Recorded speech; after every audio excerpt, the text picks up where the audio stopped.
Jesus rewards ministry. தேவனுடைய பரிசுத்த நாமத்திற்கு மகிமை உண்டாவதாக.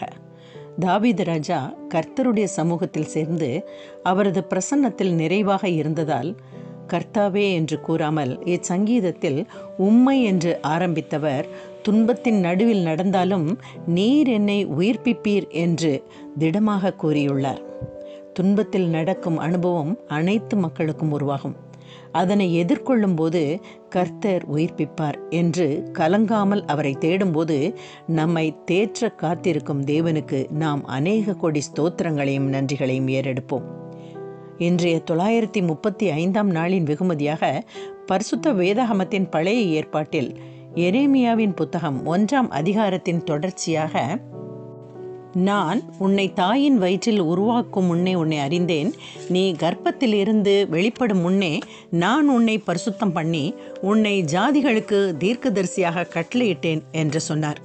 அப்பொழுது நான், கர்த்தராகிய ஆண்டவரே, இதோ நான் பேச அறியேன், சிறு பிள்ளையாய் இருக்கிறேன் என்றேன். ஆனாலும் கர்த்தர், நான் சிறு பிள்ளை என்று நீ சொல்லாதே, நான் உன்னை அனுப்புகிற எல்லாரிடத்திலும் நீ போய் நான் உனக்கு கட்டளையிடுகிறவைகளை எல்லாம் நீ பேசுவாயாக. நீ அவர்களுக்கு பயப்பட வேண்டாம், உன்னை காக்கும்படிக்கு நான் உன்னுடனே இருக்கிறேன் என்று கர்த்தர் சொல்லி, கர்த்தர் தமது கரத்தை நீட்டி என் வாயை தொட்டு, இதோ என் வார்த்தைகளை உன் வாயிலே வைக்கிறேன், பார், பிடுங்கவும் இடிக்கவும் அழிக்கவும் கவிழ்க்கவும் கட்டவும் நாட்டவும் உன்னை நான் இன்றைய தினம் ஜாதிகளின் மேலும் ராஜ்யங்களின் மேலும் ஏற்படுத்தினேன் என்று கர்த்தர் என்னுடனே சொன்னார். பின்னும் கர்த்தருடைய வார்த்தை எனக்கு உண்டாகி, அவர், எரேமியாவே, நீ என்னத்தை காண்கிறாய் என்று கேட்டார்.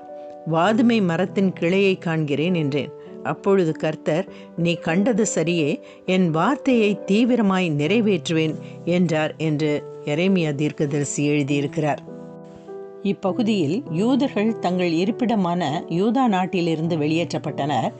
அவர்களின் தலைநகரமான எருசலேம் இடிக்கப்பட்டது, மக்களும் அவர்களது உடைமைகளும் அழிக்கப்பட்டது, அரசு கவிழ்க்கப்பட்டது என்று வேதாகமத்தில் உள்ளது போல் நடைபெற்றது.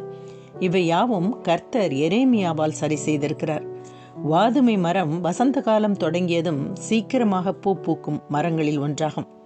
வாதுமை மரம் சீக்கிரமாக நிறைவேறுதலுக்கு அடையாளமாக கூறப்பட்டுள்ளது. வாதுமை மரத்தின் கோல் தேவனுடைய வல்லமையினால் ஒரே நாளில் துளிர்விட்டு பூத்து பழங்கள் தந்தது என்று என்னாகமம் 17 வாசிக்கிறோம். எனவே கர்த்தர் நினைத்தாலே எந்த ஒரு சூழ்நிலையையும் தலைகீழாக மாற்ற வல்லவரான நம் தேவனிடம் நமது தேவைகளை உடனுக்குடன் தெரிவித்து அதற்கான நிறைவுகளையும் பெற்று ஆசீர்வாதங்களை பெற்றுக்கொள்பவர்களாகும்.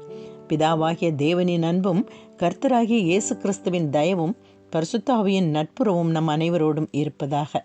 ஆமென். இயேசு கிறிஸ்துவின் இனிய நாமத்தில் இனியும் தொடர்வோம். நன்றி.